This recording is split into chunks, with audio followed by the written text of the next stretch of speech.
comment est-ce que ce message est baluki et comment message à bénédiction nani en topé ba nani ba balusi message wana au remarqué ça bateau papa m'tatindi bangote ba yena ndenge na bango ba vie mission et pas il y a diable ba eko distraire peut ko endormir peuple nzambe ko banzamba papa ya pasteur dire toza ko sala illusion na nini. Donc nourriture il y a tant aux alliés c'est nourriture on prépare l'église pour un enlèvement message msusu ezo pesa ba nzambe malaria spirituel ça nzambe bazan ya sorte mi balé na ndenge ni stratégie à diable témoignage à vrai ya nzambe ezali takati ya mabe nzamba pesa raté kaka poto sengi mais to ça la volonté na ye ne ya ko sa posa mitema na biso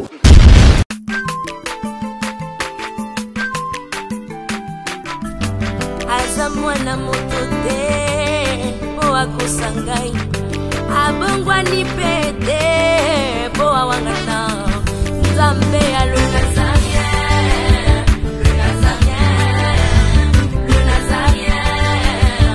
David Nzamba ayebana kitoko kuma mukondima atako babakola ki mafuta na musakolima lelo ya yobolingo ebakelile Nazareth lipamboli oyo mona na katembeni mama kantelobi kola pie mapapu masope mafuta toko kisi ena elongo na nzambe oyo babenga na makomi Jésus.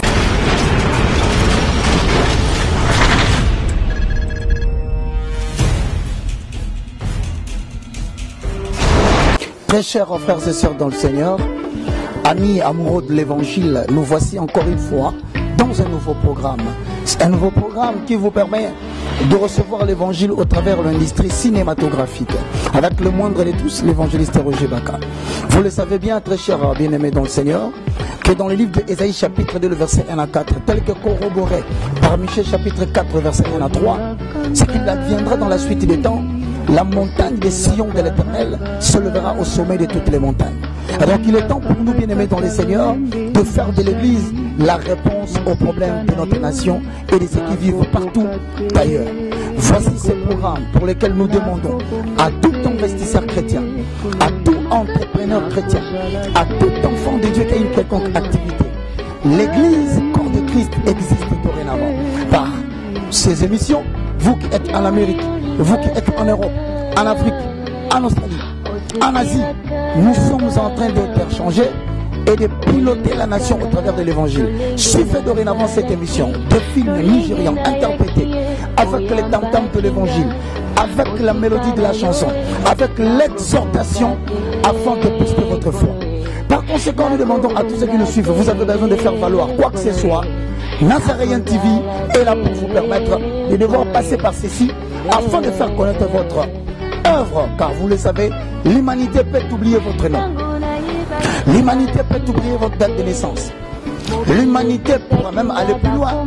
Oubliez bien aimer votre visage. Mais il y a une chose que l'humanité n'oubliera jamais, c'est l'œuvre que vous êtes en train de faire. Voici donc l'occasion, au travers de cette audimat, au travers de cette tranche, de pouvoir faire connaître votre entreprise, de faire connaître votre initiative, parce que quelque part, il y a des chrétiens qui sont capables de faire jonction avec vous afin de faire crier le nom de Jésus-Christ de Nazareth dans le monde. Bienvenue encore une fois dans ce programme. Donc, rejoignez-nous au travers nos numéros de téléphone que vous connaissez déjà. Vous aurez chaque semaine un film à caractère spirituel qui touche à la démonstration de la puissance de Dieu, qui touche à la connaissance de l'évangile, qui touche sur les rapports qui concernent le peuple de Dieu, l'onction et Dieu. Et donc, bien aimés dans le Seigneur, vous serez complètement édifiés comme un rocher. N'oubliez pas, vous avez la possibilité d'envoyer vos spots publicitaires, vos concerts, vos manifestations, vos conférences, et pourquoi pas la promotion de vos produits, parce que dorénavant, le corps de Christ a pris en charge l'œuvre de leur Père. Merci beaucoup pour avoir suivi, et nous vous proposons cet extrait. C'est ce que vous allez suivre dorénavant. Merci, soyez bénis. Mass destruction. Yo, démon! Oye, zoto la yote! Kanga monoko na yo! Frappe liboso bela meyo ngani bimaki! Pouah! Abongwa ni pete po awangata Zambe alona Shalom et bienvenue chez vous, bien-aimés dans le Seigneur, très chers fidèles téléspectateurs, les amoureux du Christ et tous ceux-là qui sont toujours scotchés, placés sur le 3 www.lenazareantv.com sur YouTube. Abonnez-vous sur le Nazaréen Kinshasa, c'est toujours moi, la humble servante de Dieu, la princesse de l'Éternel, la présidente du Parlement céleste, députée quoi. Dans cette émission Table Sainte, comme vous le saviez, comme on le sait que c'est une émission dont nous recevons les hommes de Dieu autour des sujets importants, aussi très capital. Aujourd'hui, j'ai le réel plaisir de recevoir pour vous le pasteur Diarto Malouano, mon invité du jour, à qui je dis bonjour l'homme de Dieu. Bonjour maman Tiffany, bonjour shalom peuple de Dieu. Comment merci. Vous allez? Oui, ça va par la grâce de Dieu, merci. Gloire à l'agneau, comment s'est passé votre voyage à Matadi? Oui, ça s'est bien passé. Dieu a fait grâce, tout s'est bien passé. Merci. Merci beaucoup. Retournons à la régie prendre un élément et on se retrouve tout juste après cet élément autour de ces sujets, la nourriture que nous devons donner au peuple de Dieu actuellement.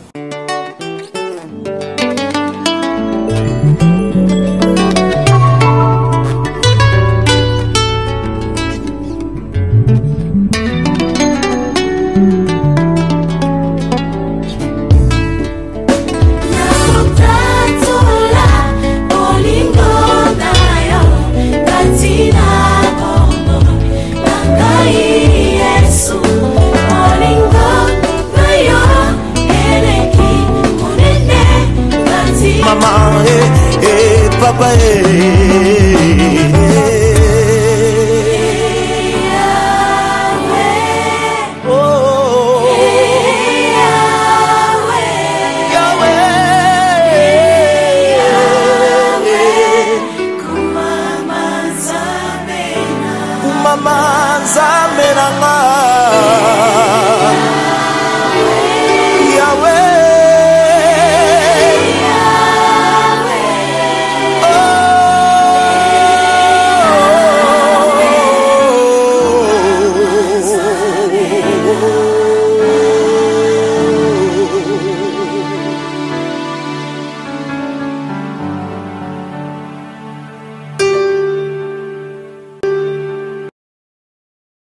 Merci, nous sommes de retour sur ce plateau avec mon invité spécial, le pasteur Diarto Malouano. Je pense que cet élément a fait plaisir énorme à l'homme de Dieu, hein, je crois bien. Oui, merci.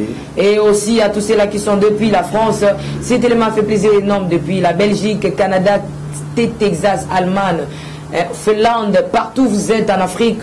Nous vous aimons beaucoup de l'amour du Christ, car Jésus-Christ est le même hier, aujourd'hui, éternellement. C'est toujours moi, la vôtre, la sœur Tiffany, quoi qui vous présente cette émission. Je disais tantôt qu'aujourd'hui nous allons parler autour de cette âme, la nourriture que nous devons donner au peuple de Dieu actuellement. Donc c'est un peu ça notre sujet du jour. Quelle est la nourriture favorable qui est digne à donner aux enfants de Dieu à l'heure où nous sommes? C'est ça. Pasteur Diarto Malouano, comment banana nzambe bayamba qui message oyo to memela ki bango baleleki?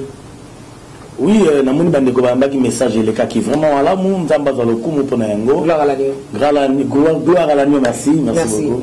Pasteur Diarto lelo to lingi to lobela likambu ya bilei oyo bino babateli bate bozo pesa na babate na bino na mikolo ya lelo. Nakati na église papa Diarto message nini oyo esengeli pesa na message nini oyo esengeli epesa mate. Merci beaucoup maman Tiffany. Nakati église lelo oyo message esengeli pesa eza message ya ko préparer bana na nzambe pona enlèvement. Nakati na bande ko nyoso batanga la Bible ba comprendre que temps eza lisusu te to comme vraiment n'attendre la fin. Alors il faut que pesa bato bilei ya temps convenable qui est l'enlèvement. Qu'on prépare l'église pour calamingité. Kolo mokili azokanga mokili na ye, azokamata bampate na ye, pour nous vendre esika oya bongisi pour na biso. Donc nourriture ya tant tozali, c'est nourriture préparer l'église pour na enlèvement. Le nom m'a commis les biso to peso to tanga ma commis to biso ke tangu nazalaki mwana mukie na lobaki lokola mwana mukie tangu na kona komo loba lokola mikolo to mona ki basena nzambe na tanga kala bwana ko loba lokola bala mikito mikolo bote ki biso ko bongo la mitema mais échanger comme biso bénédiction reçoit et puis ma commis zo lobela biso ke bile ya pete ba pesa ngona ba na mikie mais tangu mwana koli bazo pesa ye musunto pe mikoa. Merci maman Tiffany. C'est vrai que na tango to komi message ngo komi ko changer. Na po na okene directement ko lobake. Et autres biso to kanisa pe to lobake. Lelo to na deux sortes ya ba serviteurs.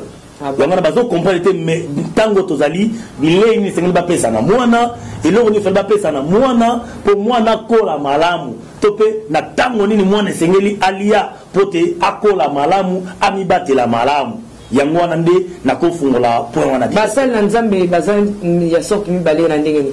Merci maman. Bazan na sorte mi balé na sens que batoyo biso lelo na michepe na kati ko bagetozo tozwa bilei ya temps convenable ko pesa na bana ya roi des rois bana ya papa message on entend tout à l'heure là ko préparer église du Seigneur pour la enlèvement. Mais na sens a omi parler na lobby nde bango baleso biloko oyo esengeli na tango oyo te bako sepelisaka mitema bato atoma ko flatter bana nzambe ko na message oyo esengeli te na tango tozali yango na bengi bato wana ba serviteur ya sens mibale.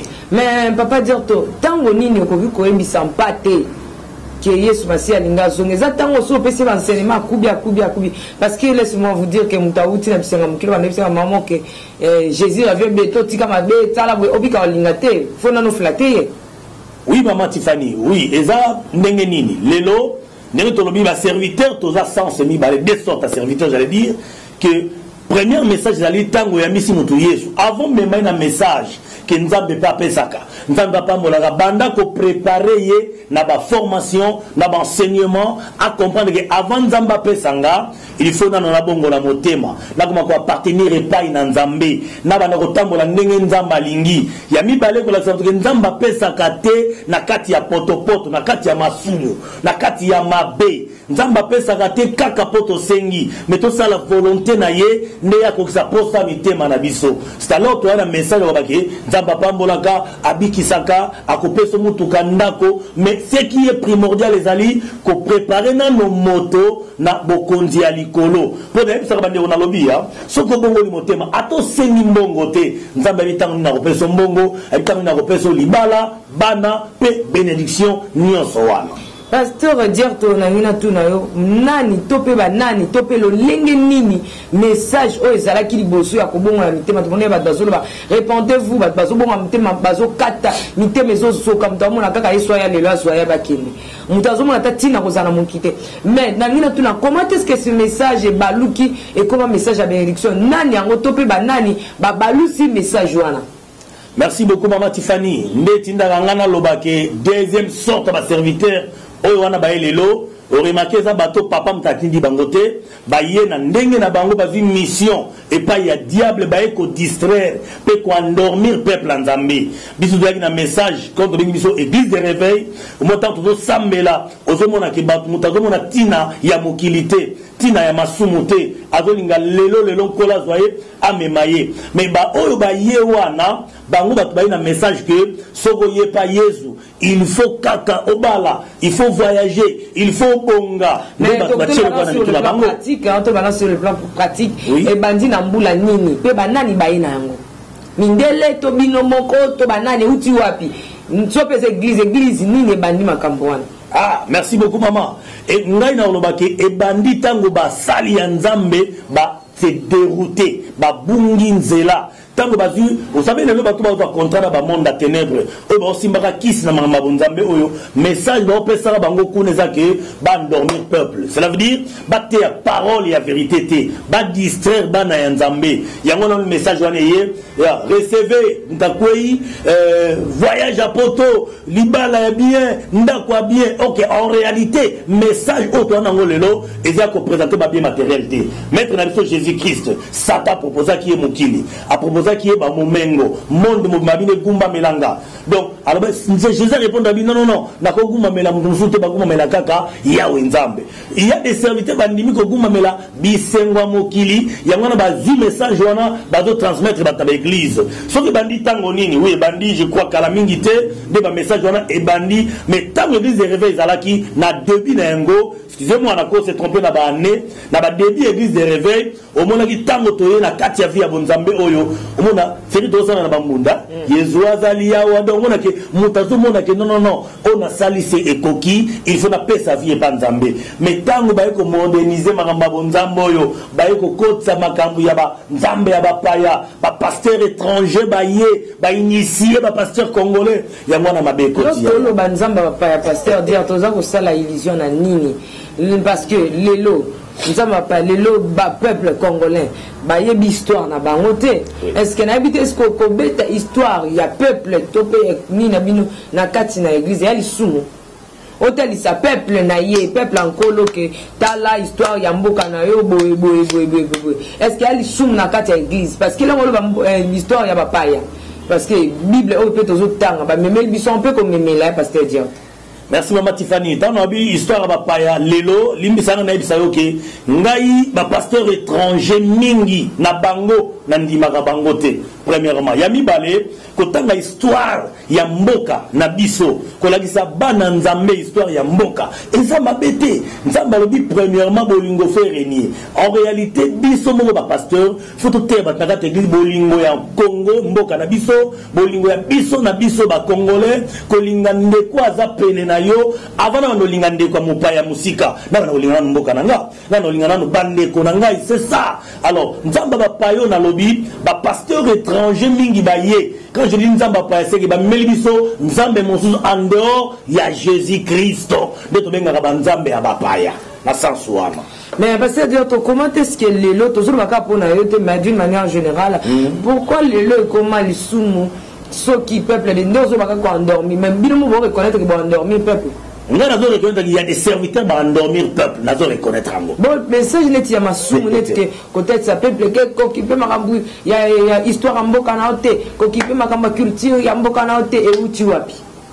Il y a un qui est un enseignement oyo nkolo apesi yango te euti na enseignement oyo e yenzamba lingite za la ndenge wana euti na makambo bazo copier et pas banzamba bapaya na bakisi o bazo kota et pas ba pasteur étranger ba ko pesa ba enseignement wana nde koti makambo oyo ngona mutu pa ko ma pasteur fatanga aye ko la ngona classe OK non eza donc nzamba pesa na mutu tam nzamba pesi yo donc za mokambi pasteur nzamba kwanda ko enseigner ye moko na kibonzambe na ye tango lingo copier ya bapaya nde enseignement mabe ye ko inane koti na kati ya mboka biso na biso ba chrétien tozo lingana lisusu te o lingana ndeko no congolais te o lingana ndeko no mo Christo te nde place désordre koti mama tifa mais papa là ozo ba keza na ma bete ko tanga pe histoire ya mboka ya kolo to pe ya culture na yo na tango ni mboko ko tson église ko ta espace ni ah merci. Et quand tu as plus d'espace, c'est quand on a enseigné bateau, bolingo. Parce que le vrai terme de la Bible, c'est l'amour. Dieu. On a le nzamba, ça bolingo,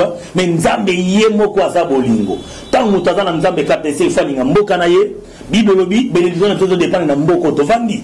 Fona linga mboka nanga, fona linga ndeko nanga ikongole aza pene nanga, pe avana linga bandeko mosu baza na musika. Donc place au côté bolingo ya mboka. Et histoire ya mboka eza tango oyo église zo fonctionner tango to côté bolingo na kata église nde tango photo linga pe histoire ya mboka to yeba mboka na biso za ndenge nini kokota na ba détails za mabeti za lisumuta. Mais pasteur dire to na mina tuna le to zonga simamke par rapport ya message ya bénédiction ngo tukoloba. La beauté ka message ya bénédiction prospérité élévation tout ça patati patata et apporter la rabino et lo ni bomba makuna bino so basanze bokino bata makuna et apporter la bino Maman Tiffany, et apporter la rabiso nini, n'a pas expliqué boye. Tolingato la kisaba na nzambe ke, et pas Satan, soni Satan pesaka, nzambe mutapambo la vrai. Et nzambe soit pamboli yo, et la nzambe na ma bene na ma bete. Nzambe soit pamboli dans ma condition te. C'est Dieu qui bénit la sera grandeur ya nzambe. Mais, na kati enseignement ou ya bénédiction, ba infiltrer. Ba autre serviteur on a zo dénoncer à lelo, nde bango ba ye, ko sala mona ndenge ya mabe. Va profiter qui si na simanengo va tikotak na simanengo pour na ko endormir peuple na sens. Est-ce que message à tikotak eza message actualité va kopesa ka foka to le kaka enlèvement nyonso ko même na kati ya Biblia eza utile pour na kopesa na peuple bisika ba kate biso mondeli ko na taro foka to le ka enlèvement. Non, ngai limisa Mama Tiffany ngai na yebi ke nzamba za capable ya makambo nyonso. mais façon de ça mais ils conforme la parole en Zambétain. Comment expliquer je suis l'homme de Tikotak? C'est pratiquement impossible. C'est lui qui fait les miracles de Tikotak, c'est Dieu. Il y a un Tikotak. Donc, lelo, aux yeux réponse. Gloire à Dieu. Pour Nzamba, aujourd'hui, Nzamba, l'obité, toi, l'obé, les kate. Il est le Dieu des présents. Alors, ce qui moutunda komi tombo la yaya, kolobake, ngande l'homme de Tikotak, ngande l'homme de miracles, nesika na télé, mais la rabango. Non, non, vous êtes dans les faux. C'est que vous avez ma bakis noto simba. Nzambe, tu repousser à ça dans ma casse, na bisote. 2, tu obligé et l'eau comme sur le lingita, il fait grâce à qui il veut, comment il veut, où il veut, et façon à lingara, nenga sa la poisson. Mais tout le monde a le message, et un témoignage, va pas besoin de qui témoigner, et témoignage ne venez un message, ils ont pris même en casse, va témoignage, et belé. Dans l'église, partout, dans l'église, dans internet, partout, va témoignage. Ama Tiffany, est-ce que vous avez dit que témoignage sur ma montakango, au constituer témoignage, au monter, au lundi, au lobango, ce que pour Batouba à la impressionner. Batouba a dadi nabino aza somo. Ok, vrai. Ok, vrai témoignage du vécu, oyo viva. Tant que témoignage pour la gloire et Nzambe, et ça qui est pour Batouba Kumisayo, Toba Landayo pour non. Et fortifier Batou et édifier Batou, oui. Mais on a confirmé que l'élo, il y a des témoignages oyo, baza pour inventer. Et il y a des exemples. Maman, moi, les cas na chaîne à télévision, beaucoup. Alors, Azaki na zen. À quel hôpital pour abota. Assemblée moi na zobimate. Maman, habitant on a dit photo ya papa. Na chaîne na zen na libomunde moi na bimi. Batou babeki maboko. Waouh! N'a toute la question. Combat Jésus, au botité, photo à papa et botisio, na photo à papa, na combat Jésus, ni les anangoya. Mais hier, ça, ça, on a bandé, belé, papa dire tout. Hier, ça, on a bandé, belé. Mais le témoignage, je sais que belé a balan, c'est ma fan d'Issam une église, pour être babi qui témoignage Jésus, ça, n'a ni Mikolo. C'est la stratégie à diable, témoignage vrai. Ya Nzambe ezali on nga na mitombola na motela tomboli Nzambe na o Nzamba salelinga eza témoignage mais témoignage ya kotombola pasteur tilikolo prophète tilikolo kolakisa ke non kombo Jésus qui dit mais Nzambe ne aza moto papa na biso dadi na biso wana eza so mais Nzamba osala kaka cha mutu pasteur dia na boya ngote mama Tiffany mais façon bazo salela ngo ya ngote ba le logo mo sa maboko pour la gloire ya moto pour la gloire ya pasteur pour la nous sommes des serviteurs des simples serviteurs, je le confirme. Quand je dis serviteur, c'est que dans mon sali. Na sala au patron na sala. O apesinga o na sala na go sala ngo te. Et l'on na go sala na makasi na ngo tant que dire. Non. Na mon sali ya Nzambe. Donc il y a un travailleur na kati ndako, travailleur na kati la société. A sala musalo ba pesier a sala. Mais travailleur qui était libanda le bakenon ngana somo, ngam sala boye, ngam sala boye. Non, yo au sala quelque part. Mutu mo za patron na yonda tinda kayo, lo baboye, sala boye, mema loko repos, salaire ne za na sima musalo zo sala. Tu ne peux pas t'en engager, yo mo ko bakenon ngane na somo. Non. Ils ont la pour la gloire ya Nzambe mais pour la gloire à motute. Yangwana bandeko et dit ba otombola prophète kolega Nzambe ba otombola pasteur kolega Nzambe keba na bino mo moto Nzambe te papa maman tu vas na tiala ko mbenga bongo na mokolo mote te to ba d'une manière générale d'une manière générale merci so yi moto mbenga ke non moto Nzambe mais la Bible vous êtes de Dieu par rapport il y a combo Satan comme Mekayo par rapport aux preuves que la Nzamba je te fais Dieu devant Pharaon donc par rapport il y a Pharaon azal sorcier famille nayo sorcier de combattre Nzamba bi on a la puissance qu'on les cahiers mais ça que na komi Nzamba na ko mokeli non naza mosali. Merci beaucoup, Pasteur Diarto Malouano. Merci, excusez-moi, Pasteur Diarto Malouano. Message du temps. Message du temps. On y tokope ça, na bande. Ni o ezali ya malamu pour que épée ça. Est-ce que ma message, est-ce que papa Diarto un message épée ça ma micro, épée ça fait balanda ba maladie spirituelle. Message épée ça malelo. Ya mabe. Te na kati l'église ba message mususu épée ça balanda puis malaria spirituelle.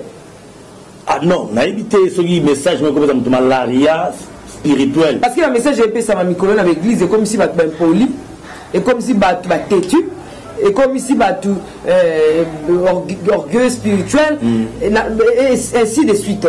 Pasteur Diarto, par exemple, au théâtre que biso awane bisika enseignement fanda wa mtu. Non, l'église na biso ne enseignement bisika fanda.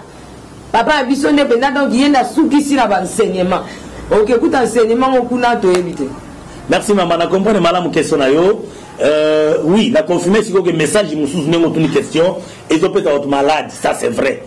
Pour genre renseignement, bah biso que non, moni na mboko nzamba tomboli kaka dadi na biso. Et puis si yo maman moi na église wana mutu makasi. Okomi lolendo, okomi impoli. Il y a des chrétiens polis aujourd'hui, hein? Oui, oui. Il y a des chrétiens orgueillés. Il y a des chrétiens têtis. Donc, pour nous, est-ce que nous tombe la combat Jésus dans l'église, nous sommes faux, bango, kaka, vrai. Mais non! Mais non! Nous sommes tous des chrétiens. Tous les corps du Christ. Quand nous sommes la Jésus, gloire à Dieu. Il faut que nous ayons pour nous Nzambé. Quand nous sommes Jésus, gloire à Dieu. Maintenant, le bagage est que non, Dadi Nabi soit l'équipe, pasteur, nous soit Congo, Toya Poto. Non. On a commis l'olendo et commis maladie. Le message, nous sommes commis maladie. Ça, c'est vrai. Bananza bazi malade. Bananza bazi malade, il y a encore ba orgueillé, ba teti, ba impoli, voire même. Un enfant qui prie quelque part chez un apôtre, chez un prophète, a manqué pasteur mon respect pour battre ba ngeno dadi na bangwa za somo. Yende mutunza batomboli na Congo mobile. Merci tout ça ba matin msusu esaturé par la donc bazunde sous basement na mutuye moko azumate ya na sali. Séminaire, nous disons, style, des années, des amis, fermissement, tout ça. C'est l'inspiration, vu comment la verset biblique est fondé, est-ce que le message à bon est utile, vraiment, pasteur Dieu? Merci, maman Tiffany. Ce que tu as tout à l'heure là, tu as un message et pas à papa, pour te transmettre pas à bana et à papa, au besoin de la salle. Donc, ceux qui ont commencé à la style, pour l'église, nous avons des sultan. Par exemple, nous avons un programme où nous avons l'église, il faut la salle. Il faut la côte. Non. C'est un combat spirituel.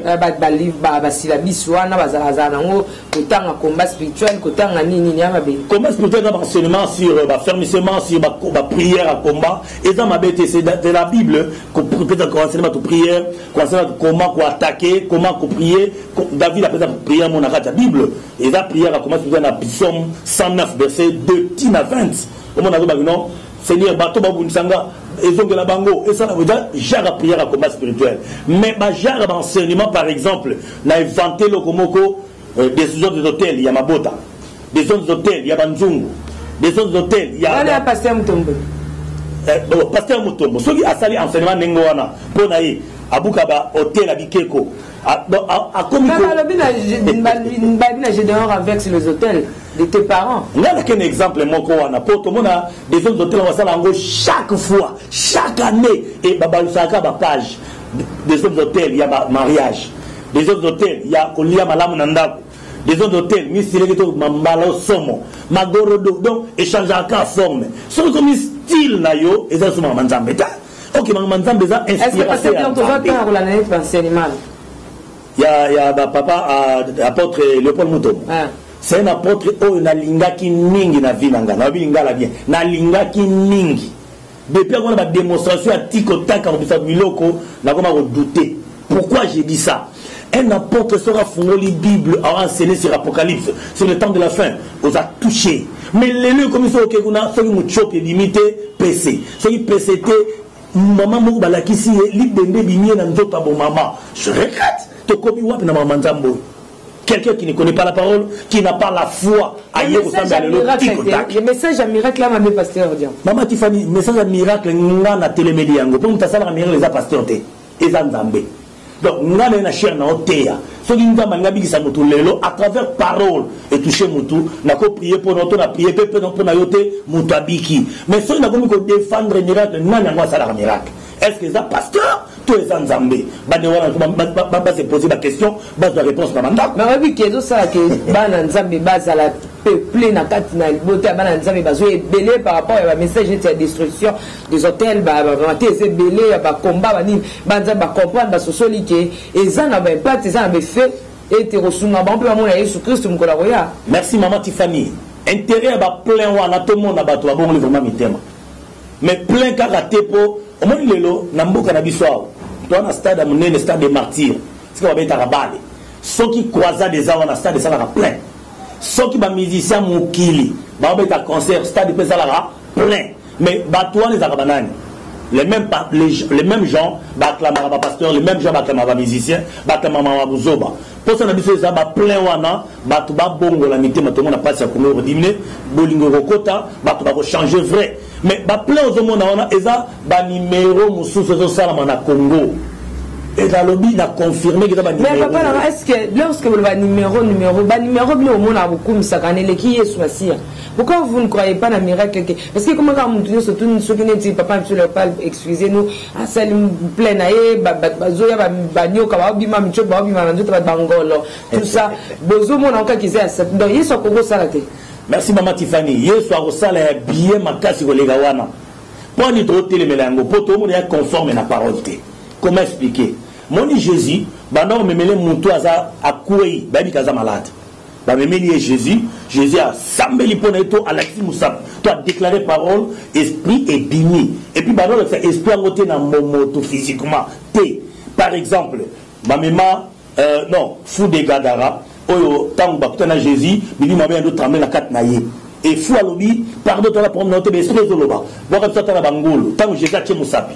Mais esprit et que mais tout le monde a dit que des mois bimi dans zoto ya moto prena à côté bangolo. Non, tout le monde a un spectacle maman. Et un spectacle, il y a un apôtre fille un vrai apôtre en noté à parole na mboko. Mais apôtre à côté na magambuya, vous misa votre michopi, ba condensateur dans zoto, ngolo ya bon moi. Ah lele. Jésus m'a donné me mutakoi, Jésus la mousi, bah il était malade. Mais au moins maman tu fais une ngozabo ke go sambela.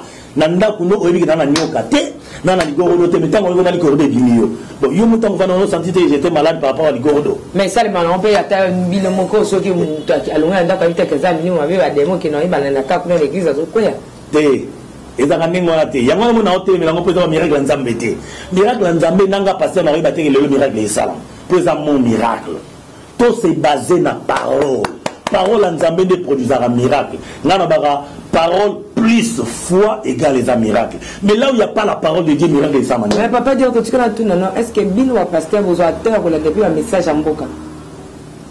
Qu'on a un message en Boka, par exemple? Qu'on a dernier macambozo qui n'est pas en Boka d'école. Ah, ok.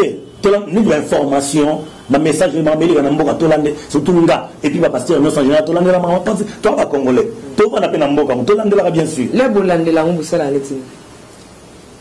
Moi, on a battu ton communauté, ma période de ton commis. Tous les serviteurs, puis l'église, union sur le cas, prière pour la nation, prière pour les Congo, toujours sambe la pour Namboka, toujours singa kimia Namboko, toujours linga ba kondi, ba chamutu na se, ba mikitisa, ba za la malamu pour peuple. Quand je dis peuple, ba peuple on va dans l'église. Tant que dans l'église, tout le monde est peuple à souffrir. Mboka est à malamté. N'a pas un pasteur, mais un peuple est à Mboka. Souffrance aux alites. Autant qu'il sabana, tout les sabana, tout le monde a pas si wana. Tout semble la ranzamba sur ma konzina biso, asunga Mboka na biso, alona bolingo, soki bolingo est régné, pas si vous diminuez. Tout semble la pour la Mboka. Merci beaucoup, c'était ça, c'est un peu ça, message. Oh, il y a tant, message tant, oh, le peuple de Dieu a commis qu'aux joies de la part de Nzambe, ou t'as mis pas Bassali à Nzambe, Nakat na betonga, et Zali tout d'abord, on le dit papa dire que Zali. Que préparer tout pour l'enlèvement, parce que comme on attend de la fin. Oui, deuxièmement. Deuxièmement, tout le monde qui va téléméler là, bah, miracle, nous sommes dans le monde, malamuté, yangoté. On les a messages, il y a tenté, tout ça pour ça, il y a un nyo kababi maga. On n'a pas besoin de ça. Bambongo mana saki abaki, téléphone. Le témoignage, il y a fondé, on n'a pas besoin de ça. Quoi encore? Quand tout le monde encore, ils ont que na kati ya mboka, ils ont ma bête na kati église, ma bête histoire ya mboka. Pour tinda biso to lingana na Congo, to lingana ba Congolais, avant to lingana mo pa fo na lingana bana no ndako, to lingana après to bolingo ne monde sama na kati ya. Merci beaucoup pasteur de nous sommes arrivés à la fin. Moi Lilo Basuka. Moi Lilo Basuka ezali bandeko. Bible lobi de bénédiction na biso ezo dépend na mboko to vandi. To sambela po na Congo, to sambela po kimia eza na kati ya mboko yo. Nzambe asunga mboko yo. Pour ma Congo bandeko, et ça problème, nous avons besoin d'intervenir. Pour ba dialogue leki, ba marche leki, tout ça est apporter solution que bandeko tomi qui te pas en colo. tolingana ba congolais tous à la bomoko église nzambe toté le nzambe na vérité na intérêt que bato bakota lola nzambe akitsami sope loboko na ye na kati ya mboka na biso nzambe pambola bino basala nzambe nyonso bolandi biso na site moneno le nazarien.com nzambe pambola mama Tiffany Moko merci beaucoup pambola bandeko nyonso les nazariens pasteur Dioto est toujours là fidèle au poste dans les nazariens donc pasteur Nazana les nazariens nzamba pambola bino na tuma bon na signe respect bandeko nyonso ba vrai chrétien ba vrai serviteur na poto pengwate nzamba pambola merci que Dieu bénisse. Restez toujours branchés, que Dieu vous bénisse, nous vous aimons beaucoup de l'amour de Christ. Merci aussi pasteur Dierto merci mama Tiffany na invitation Ndimaki nzamba pambola biso ciao.